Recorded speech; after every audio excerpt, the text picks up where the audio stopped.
Well, here's my thought. Let's think about that from a church world, for example.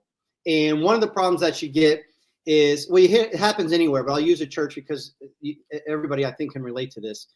You get a couple people in church leadership, whatever it is. It could be a small business, but what ends up happening is those few people, they always say, if you want to get something done, give it to the busiest person. They're busy because they're doers. And the problem is, for example, in a church or in a business, what ends up happening is you end up with a few alpha players and they're good. So you give them work and then you give them more work. And then the next thing you know, I can tell you from my experience, you're at church 3 times on Sunday. You're teaching a Bible study. You're teaching a men's group on Thursday. You're doing outreach on Saturday. And next thing you know, you're at church 7 times a week.